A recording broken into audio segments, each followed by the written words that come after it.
Ika-4 na kabanata. Sina Pedro at Juan sa harapan ng korte.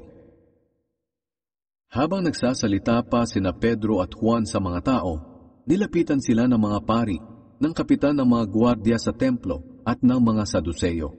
Nagalit sila dahil nangangaral ang dalawa na muling nabuhay si Jesus at ito'y nagpapatunay na may muling pagkabuhay. Kaya dinakip nila sina Pedro at Juan. Iimbestigahan pa sana ang dalawa, pero dahil gabi na, ipinasok na lang muna sila sa bilangguan hanggang sa kinaumagahan. Pero kahit ganito ang nangyari sa kanila, marami sa mga nakarinig ng kanilang pagtuturo ang sumampalataya.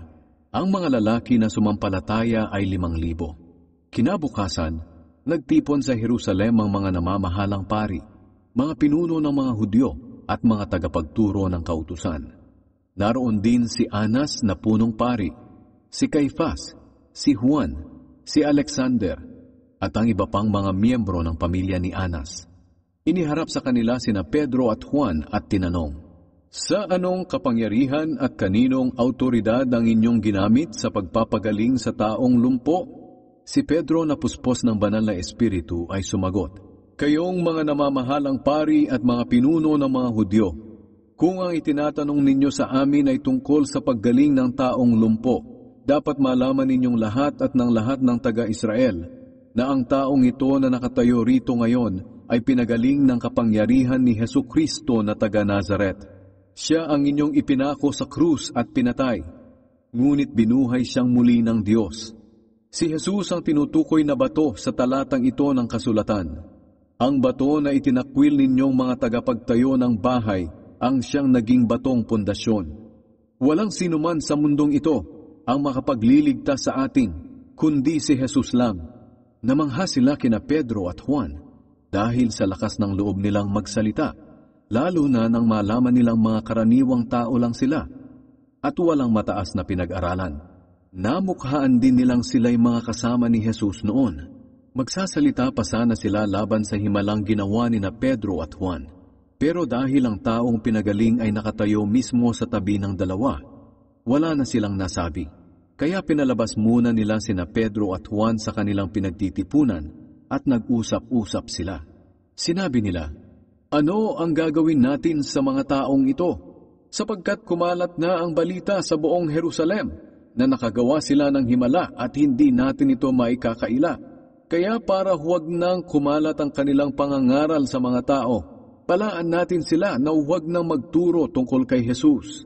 Ipinatawag nila sina Pedro at Juan at sinabihang huwag nang magsalita o magturo tungkol kay Jesus. Pero sumagot sina Pedro at Juan, "Isipin nga ninyong mabuti kung alin ang tama sa paningin ng Diyos, ang sumunod sa inyo o ang sumunod sa Diyos.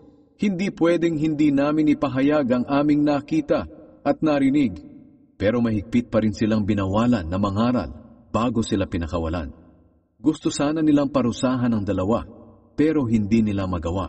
Natatakot sila sa mga tao dahil pinupuri ng mga ito ang Diyos sa nangyaring himala, sapagkat ang taong pinagaling sa pamamagitan ng himala ay mahigit 40 taon ng lumpo. Ang panalangin ng mga mananampalataya. Nang pinakawalan na sina Pedro at Juan, bumalik sila sa kanilang mga kasamahan at ibinalita nila kung ano ang sinabi ng mga namamahalang pari at ng mga pinuno ng mga Hudyo. Nang marinig iyon ng mga mananampalataya, nanalangin sila sa Diyos. Sinabi nila, "Panginoon na makapangyarihan sa lahat, kayo po ang lumikha ng langit, ng lupa, ng dagat, at lahat ng nasa mga ito. Nagsalita kayo sa pamamagitan ng aming ninunong si David na inyong lingkod. Sinabi niya sa patnubay ng banal na espiritu, bakit matindi ang galit ng mga bansa? Bakit sila nagpaplano ng wala namang patutunguhan? Ang mga hari at mga pinuno sa mundo ay nagsama-sama at nagsipaghanda sa pagkikipaglaban sa Panginoon at sa Kanyang Kristo. Natupad na ngayon ang sinabi ninyo noon, dahil dito mismo sa Jerusalem, ang mga Hudyo at hindi Hudyo, pati si Haring Herodes at si Gobernador Pilato, ay nagkaisang kalabanin ng inyong banal na lingkod na si Jesus, na inyong pinili na maging hari.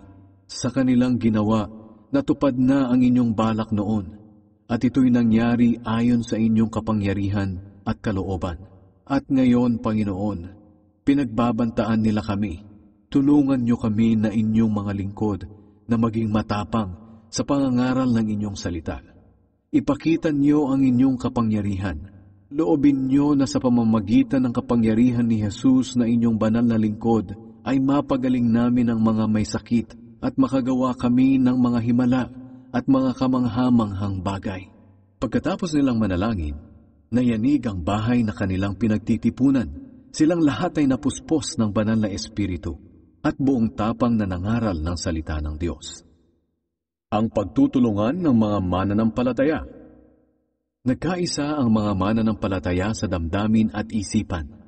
Itinuring ng bawat isa na ang kanilang mga ari-arian ay hindi lang para sa kanilang sarili, kundi para sa lahat. Patuloy ang paggawa ng mga apostol ng mga kamanghamanghang gawa bilang patunay na ang Panginoong Hesus ay talagang nabuhay muli at lubusang pinagpala ng Diyos ang lahat ng mga mananampalataya. Hindi sila nagkulang sa kanilang pangangailangan dahil ipinagbili ng mga may kaya ang kanilang mga lupa't bahay at ang pera'y ibinigay nila sa mga apostol. At ibinigay naman ito ng mga apostol sa bawat isa ayon sa kanilang pangangailangan. Ganyan din ang ginawa ng Levitang si Jose na taga Cyprus. Tinatawag siya ng mga apostol na Bernabe, na ang ibig sabihin ay tagapagpalakas ng loob. Ibinenta ni Jose ang kanyang lupa at ang pera'y ibinigay niya sa mga apostol.